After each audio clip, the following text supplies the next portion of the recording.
बिस्मिल्लाहिर्रहमानिर्रहीम। सब मुसलमान भाइयों नू अस्सलाम वालेकुम। पंजाबी चैनल पैंडा हिकमतदार की तरफों मुहम्मद ताहल महमूद तुहाडी पेशे खिदमत है।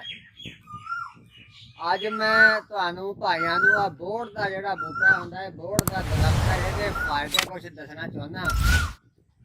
फायदे तो ये बहुत ज़्यादा वा। एक दो फायदे मैं तुहानू दसदा कि ए देखो, ए जिहड़ी है बोड़ दी ए कौंपल, ए अगली डोडी, ये डोडियां तोड़नियां। ए देखो, ये एक पाइया डोडियां है अगलियां, ये तोड़ लैनियां। उस तो बाद उस तो बाद जिहड़ी ਇਹਦੀ ਦਾੜੀ ਹੈ, ਇਹ ਪੁਰਾਣਾ ਬਾਬਾ ਬੋਲ, ਬੁੱਢਾ ਬਾਬਾ ਬੋਲ ਰਿਹਾ ਹੈ, ਤੇ ਇਹਦੀ ਦਾੜੀ ਨਿਕਲਦੀ ਹੁੰਦੀ ਹੈ ਪਾਸੇ ਤੋਂ, ਇਹਨੂੰ ਕਹਿੰਦੇ ਆ ਦਾੜੀ। ਇਹ ਅਗਲਾ ਹਿੱਸੇ ਤੋੜਨੇ ਜਿਹੜੇ ਲਾਲ ਲਾਲ, ਆ ਦੇਖੋ ਆ ਲਾਲ ਲਾਲ, ਇਹ ਵੀ ਇੱਕ ਪਾਈਆ ਤੋੜਨੇ ਆ। ਠੀਕ ਹੈ ਜੀ। ਫਿਰ ਇਦਾਂ ਕਰਨਾ ਕਿ ਇਹਦਾ ਜਿਹੜਾ ਤਨਾ ਵਾ, ਇਹ ਮੋਢੇ ਦਾ ਇਹਦਾ ਛਿੱਲੜ, ਆ ਛਿਲਕੇ ਇਹਦੇ ਲਾਉਣੇ ਆ। ਕਿਸੇ ਕੁਹਾੜੀ ਨਾਲ ਲਾ ਲਓ, ਛੁਰੀ ਨਾਲ ਲਾ ਲਓ, ਇੱਕ ਪਾਈਆ ਉਹ ਲਾ ਲਓ, ਤੇ ਇਹਨਾਂ ਨੂੰ 3 ਕਿਲੋ ਪਾਣੀ ਦੇ ਵਿੱਚ ਦੇਜਕੇ ਦੇ ਵਿੱਚ ਪਾ ਕੇ ਡੋਬ ਦੇਣਾ, ਤੇ 2 ਦਿਨ ਡੁੱਬਾ ਰਵੇ। ਉਸ ਤੋਂ ਬਾਅਦ ਇਹਨੂੰ ਮੱਠੀ ਮੱਠੀ ਅੱਗ ਤੇ ਉਬਾਲਣਾ।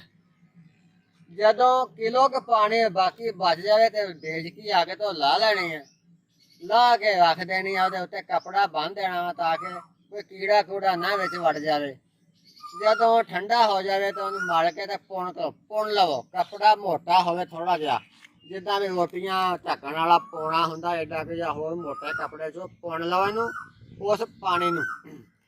ਉਸ ਪਾਣੀ ਨੂੰ ਫਿਰ ਅੱਗ ਤੇ ਰੱਖਣਾ ਦੇਜਕੇ 'ਚ ਪਾ ਕੇ। ਜਦੋਂ ਪੱਕ ਕੇ ਪਾਈਆ ਕੁ ਪਾਣੀ ਰਹਿ ਜਾਵੇ ਬਾਕੀ, ਉਦੋਂ ਲਾ ਲੈਣਾ। ਤੇ ਜਦੋਂ ਠੰਡਾ ਹੋ ਜਾਵੇ ਉਦੋਂ ਏਦਾਂ ਕਰਨਾ ਕਿ 2 ਤੋਲੇ ਆਕੜ ਕਰਾ ਤੇ 2 ਤੋਲੇ ਲੌਂਗ, ਉਹ ਪੀ ਕੇ ਚੰਗੀ ਤਰ੍ਹਾਂ ਬਰੀਕ ਪੀ ਕੇ, ਤੇ ਉਹਦੇ ਵਿੱਚ ਚੰਗੀ ਤਰ੍ਹਾਂ ਰਲਾ ਦੇਣਾ ਹੱਥਾਂ ਨਾਲ ਮਲ ਕੇ। ਉਸ ਪਾਣੀ ਦੇ ਵਿੱਚ ਅੰਦਰ ਛਾਂ ਤੇ ਰੱਖ ਦੇਣੇ, ਤੇ ਛਾਂ ਤੇ ਰੱਖ ਕੇ ਜਦੋਂ ਸੁੱਕ ਜਾਣ ਤੇ ਮਾੜੀ ਮਾੜੀ ਵਿੱਚ ਗਿੱਲ ਹੋਵੇ, ਤੇ ਉਦੋਂ ਉਹਦੀਆਂ 2-2 ਮਾਸ਼ੇ ਦੀਆਂ ਗੋਲੀਆਂ ਵੱਟ ਲੈਣੀਆਂ ਤੇ ਰੱਖ ਲੈਣੀਆਂ। ਉਹ ਗੋਲੀ ਸੁਬਾਹ ਸ਼ਾਮ ਇੱਕ ਇੱਕ ਖਾਓ। ਉਹ ਜਿਹੜਾ ਬੰਦੇ ਦਾ ਢੂੰਗਾ ਦੁਖਦਾ ਰਹਿੰਦਾ, ਰੀੜ੍ਹ ਦੀ ਹੱਡੀ ਦਾ ਕੋਈ ਮਸਲਾ ਦੁਖਦੀ ਰਹਿੰਦੀ ਆ, ਥੱਕ ਜਾਂਦਾ ਬੰਦਾ, ਮਾੜਾ ਜਿਹਾ ਟੁਰਦਾ ਜਾਂ ਉੱਚਾ ਨੀਵਾਂ ਥੋੜਾ ਜਿਹਾ ਕੰਮ ਕਰਦਾ, ਤੇ ਉਹਦੀ ਰੀੜ੍ਹ ਦੀ ਹੱਡੀ ਨੂੰ ਕੋਈ ਤਕਲੀਫ ਹੋਣ ਲੱਗ ਪੈਂਦੀ, ਢੂੰਗਾ ਉਹਦਾ ਦੁਖਣ ਲੱਗ ਪੈਂਦਾ, ਉਹਦੇ ਵਾਸਤੇ ਬਹੁਤ ਹੀ ਅੱਛੀ ਚੀਜ਼ ਹੈ ਇਹ। ਇਸ ਤੋਂ ਇਲਾਵਾ ਆ ਦੇਖੋ, ਇਹਦਾ ਦੁੱਧ, ਇਹਨੂੰ ਤੋੜੋ ਨਾ, ਇਹਦੀ ਕੌਂਪਲ ਤੋੜੋ। ਆ ਵੇਖੋ, ਆ ਵੇਖੋ ਇਹਦੇ ਵਿੱਚੋਂ ਦੁੱਧ ਨਿਕਲਦਾ। ਆ ਵੇਖੋ ਦੁੱਧ ਜੋ ਥੋੜਾ, ਆ ਵੇਖੋ ਨਿਕਲਿਆ ਨਾ ਜੀ ਦੁੱਧ, 1 ਤੁਬਕਾ 2 ਤੁਬਕੇ ਜਿੰਨੇ। ਇਹਦੇ ਦੁੱਧ ਦੇ ਵੀ ਬੜੇ ਫਾਇਦੇ ਆ। ਇੱਕ ਪਹਿਲੇ ਦਾ ਦੁੱਧ ਵਧੇ ਸਰਦ ਖੁਸ਼ਕ ਆ, ਬੜੇ ਸਰਦ ਖੁਸ਼ਕ, ਤੀਜੇ ਜਾਂ ਚੌਥੇ ਦਰਜੇ 'ਚ ਸਰਦ ਖੁਸ਼ਕ ਹੈ ਦੁੱਧ ਇਹਦਾ। ਇਹ ਜ਼ਿਆਦਾ ਨਹੀਂ ਪੀਣਾ, ਜੇ ਜ਼ਿਆਦਾ ਪੀਤਾ ਤੇ ਉਹਦਾ ਨੁਕਸਾਨ ਹੋ ਸਕਦਾ ਬੰਦੇ ਨੂੰ। ਉਹਦੇ ਮਸਲਨ ਜਿਸਮ ਦੇ ਵਿੱਚ ਸੁਸਤੀ ਪੈ ਸਕਦੀ ਹੈ ਬਹੁਤ। ਉਹ ਇਹ ਨਹੀਂ ਵੀ ਅੱਲਾ ਮਾਫੀ ਦੇਵੇ ਕੋਈ ਬੰਦਾ ਮਰਦਾ ਨਹੀਂ, ਇਹ ਕੋਈ ਜ਼ਹਿਰ ਨਹੀਂ ਗੀ, ਬਾਹਰ ਇਹ ਆ ਵੀ ਥੋੜਾ ਇਸਤੇਮਾਲ ਕੀਤਾ ਜਾਵੇ। ਤੇ ਹੁਣ ਮੈਂ ਤੁਹਾਨੂੰ ਦੱਸਦਾ ਕਿ ਜਿਹਨੇ ਮੇਰੇ ਭਾਈਆਂ ਨੂੰ, ਅੱਜ ਕੱਲ੍ਹ ਨੌਜਵਾਨ ਮੁੰਡਿਆਂ ਨੂੰ ਬਹੁਤ ਮਸਾਇਲ ਆ ਮਰਦਾਨਾ, ਆ ਮੋਬਾਇਲਾਂ ਤੇ ਗੰਦ ਵੇਖ ਵੇਖ ਕੇ ਆਪਦਾ ਸਤਿਆਨਾਸ਼ ਕੀਤਾ ਇਹਨਾਂ ਨੇ।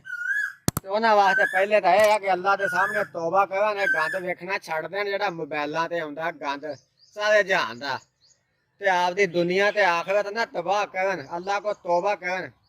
ਤੇ ਉਹਦੇ ਵਾਸਤੇ ਮੈਂ ਬੜੀ ਚੀਜ਼ ਬਣਾਈ ਹੈ। ਸ਼ਾਦੀ ਹੁੰਦੀ ਹੈ ਮੁੰਡਿਆਂ ਨਵਿਆਂ ਦੀ, ਤੇ ਉਹ ਮਸਲਨ ਆਪਦੀ ਬੀਵੀ ਦੇ ਹਕੂਕ ਨਹੀਂ ਪੂਰੇ ਕਰ ਸਕਦੇ, ਤੇ ਘਰ ਦੇ ਵਿੱਚ ਪਰੇਸ਼ਾਨੀ ਬਣਦੀ ਹੈ, ਤੇ ਉਹਦੇ ਵਾਸਤੇ ਮੇਰੇ ਨਾਲ ਰਾਬਤਾ ਕਰਨ। ਖਾਣ ਵਾਲੀ ਦਵਾਈ ਵੀ ਮੈਂ ਉਹਨਾਂ ਨੂੰ ਦੇਵਾਂਗਾ, ਤੇ ਮਾਲਿਸ਼ ਵੀ ਦੇਵਾਂਗਾ, ਮਰਦਾਨਾ ਤੇਲ। ਉਹਦੇ ਨਾਲ ਉਹਦੇ ਸਭ ਜਿਹੜੇ ਨੁਕਸ ਹੈਗੇ ਆ, ਜੋ ਖਰਾਬੀਆਂ, ਸਭ ਅੱਲਾ ਦੇ ਹੁਕਮ ਨਾਲ ਸਹੀ ਹੋ ਜਾਣਗੀਆਂ, ਤੇ ਉਹਦੇ ਘਰ ਜਿਹੜੀ ਖੁਸ਼ੀ ਦੀ ਲੈ ਖੁਸ਼ੀਆਂ ਹੀ ਖੁਸ਼ੀਆਂ ਹੋਣਗੀਆਂ। ਤੇ ਉਹਦੇ ਵਾਸਤੇ ਇਹ ਹੈ ਕਿ ਮੇਰਾ ਨੰਬਰ ਨੋਟ ਕਰ ਲਓ, ਜਿਹਨੇ ਗੱਲ ਕਰਨੀ ਹੋਵੇ ਸਵੇਰ 7 ਵਜੇ ਤੋਂ ਲੈ ਕੇ ਸ਼ਾਮ 7 ਵਜੇ ਤੱਕ ਮੇਰੇ ਤੋਂ ਇਸ ਨੰਬਰ ਤੇ ਰਾਬਤਾ ਕਰ ਲਓ। ਉਹ ਨੰਬਰ ਨੋਟ ਕਰੋ 0310 80 36 552 ਤੇ ਇਹ ਸਵੇਰ 7 ਵਜੇ ਤੋਂ ਲੈ ਕੇ ਸ਼ਾਮ 7 ਵਜੇ ਤੱਕ ਜਿਹੜਾ ਵੀ ਚਾਹੇ ਮੇਰੇ ਨਾਲ ਇਸ ਨੰਬਰ ਤੇ ਰਾਬਤਾ ਕਰ ਸਕਦਾ।